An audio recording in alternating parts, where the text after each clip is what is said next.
Tumuli kami sa third floor. Kasi dun yung Waiting. Katatapos lang ng aming singing engagement.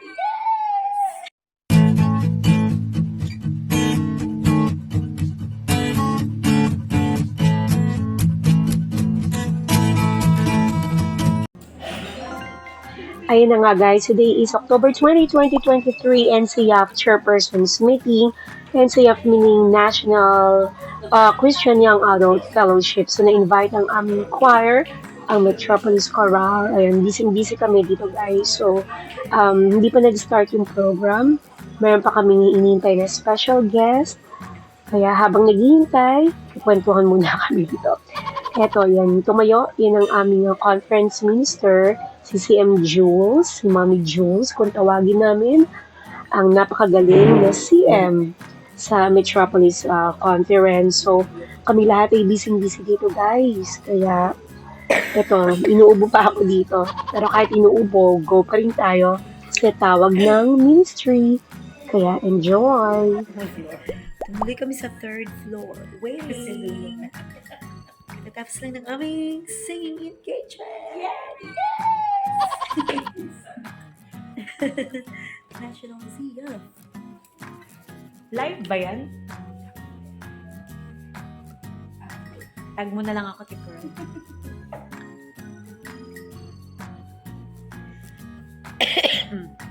Going home.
Kaklase nyo. Midge!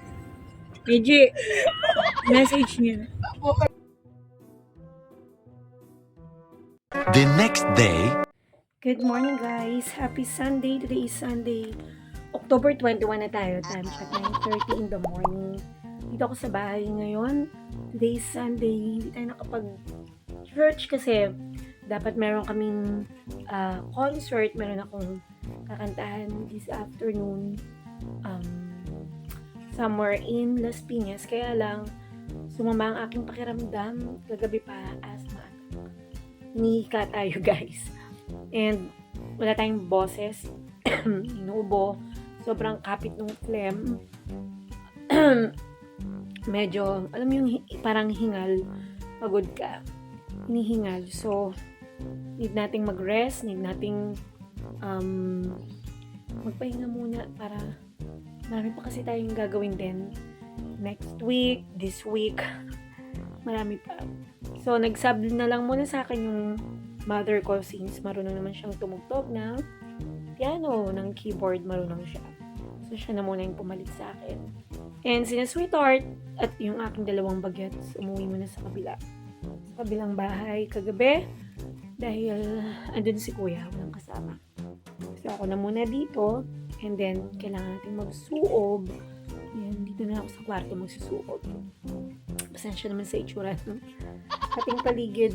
Wala, dito na lang ako natulog at kailangan nating mag-rest. Ayan, nakatwalya lang. Nakatapis ako ngayon. Kasi need nating magsuob. So, magsuob tayo. At, labas ako, kailangan kong bumili ng gamot. Balikan ko kayo mamaya. Tapos na ang ating suob. Mga 15 minutes ako, guys. Rest muna tayo. And then, lalabas tayo saglit. Pahinga ng konti. Inom lang tayo ng hot water. Labas para makabili ng gamot. And then, siguro, rest lang ng konti. Then, luto tayo ng lunch natin. Sinigang para medyo maasim. Maano sa lalamunan. Masarap. Masarap pangamot. So, tayo na muna ako dito, guys. Sensya naman sa itsura ko. Parang sarap ng feeling. Sarap ng feeling magsuob. Actually, natutunan ko tong suob nung pandemic tayo at malaking tulong talaga sa akin, sa family. Kasi konting ubo, konting, alam mo yung sticky phlegm. Yun, magsuob ka lang. Ang sarap. Lumuluwag talaga yung pakiramdam. And, kailangan na nating magpalit. Kailangan natin magayos-ayos para labas muna tayo. I'm back, guys. Nakabili na ako ng gamot. Ang dami kong gamot, no? Bumili ako ng salbutamol. Yung spray. Yung Asthmagen. Bumili rin ako ng Ferncy. Hirap magkasakit. Bumili rin ako ng puro mga panglalamunan. Siyempre ang ating maintenance. Aming gamot. And then, wala kasi, tolak angin. Wala kasi silang Lola Remedios. Yung talagang iniinom ko. Pero wala. Okay lang. Meron akong Reggie. Bigay to ni Mother. Yan. So, ito yung nung oras ba ako uminom. Pwedeng inumin natin to ngayon kasi parang hindi mo na ako nakainom kanina. Sige, magluto muna ako, guys. Magsisinigang tayo ngayong umagang to. Kanin ba tayo? May rice tayo. So, hindi problema yan. And then, ayusin ko muna to. Kung aking mga pinamili. Hindi talaga ako makatiis na hindi bibili ng mga kailangan. Sige, balikan ko kayo mamaya, guys. I-prepare ko muna yung ating pangsigang. Luto na ang ating sinigang. Hindi ko talaga matandaan kung anong pangalan ng isda na yan. Pero sige, kain na tayo, guys.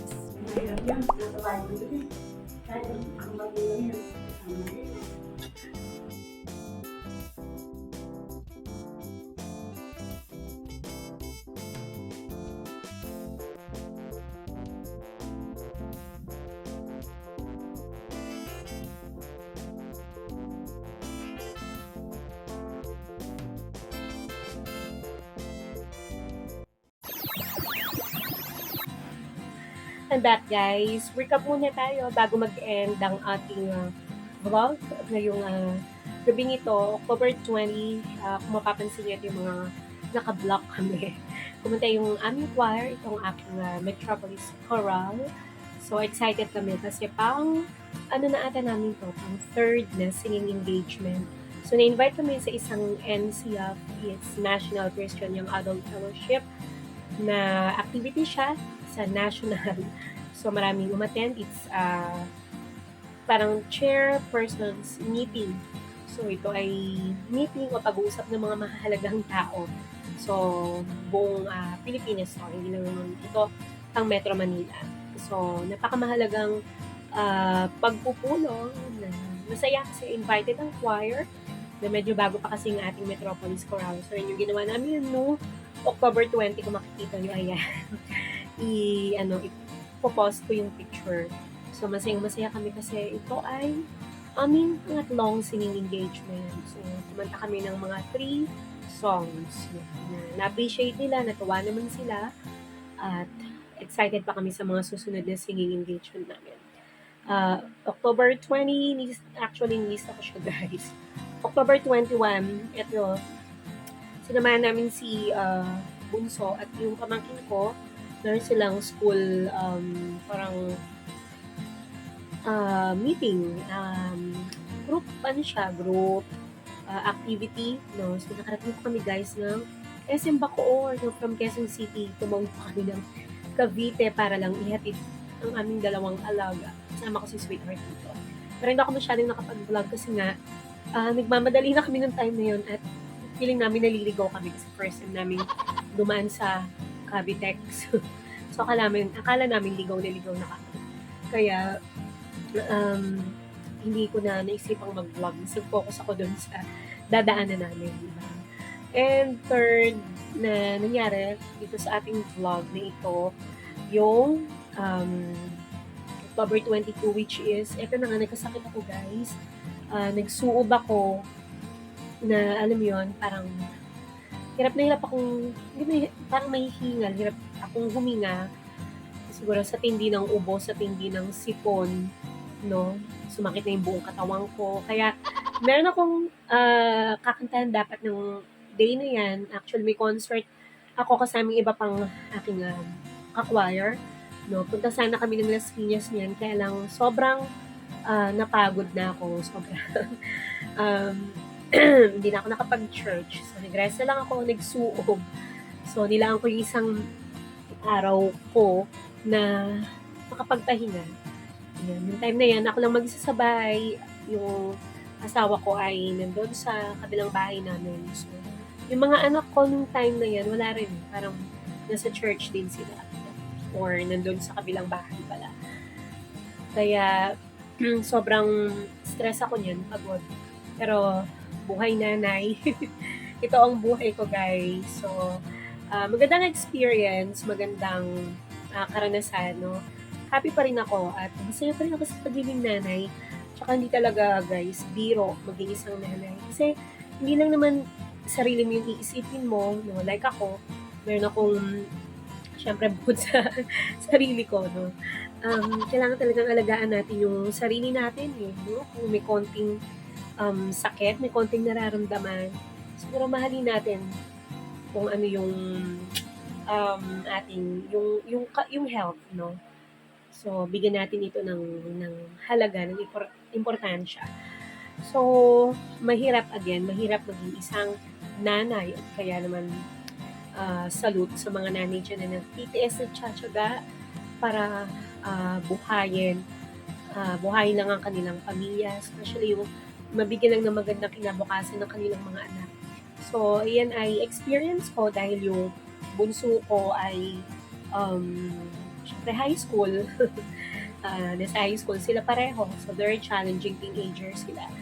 So, iba yung paraan ng pagdidisiplina, no? Actually, magkaiba. Bawat anak iba-iba ng klase ng disiplina. And syempre, pagdating sa anak, maano talaga ako guys.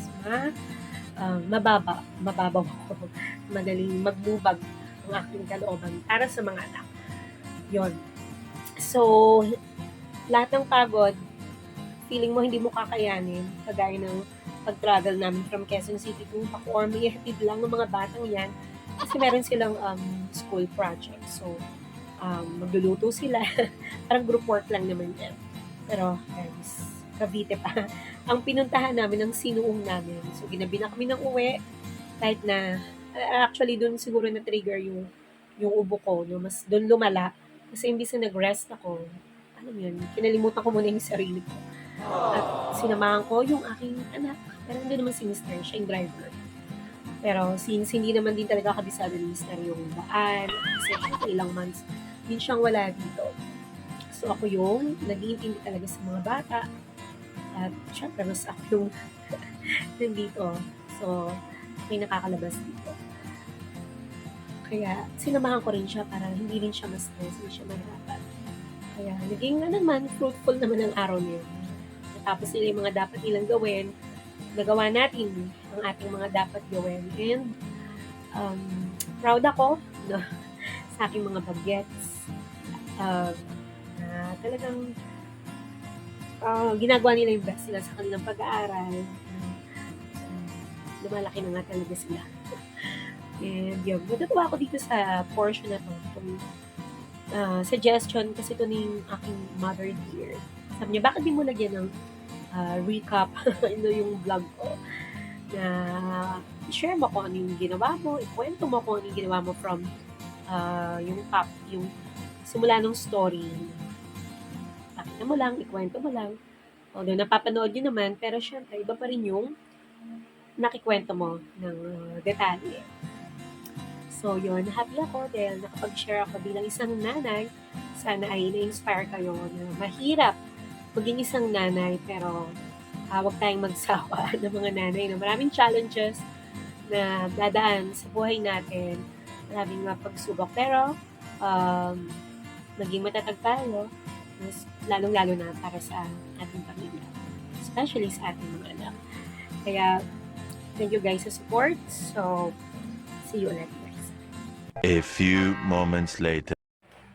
Hello guys, magandang gabi, tayo ay nagbabalik sa The Singing Mom Tasm Slash.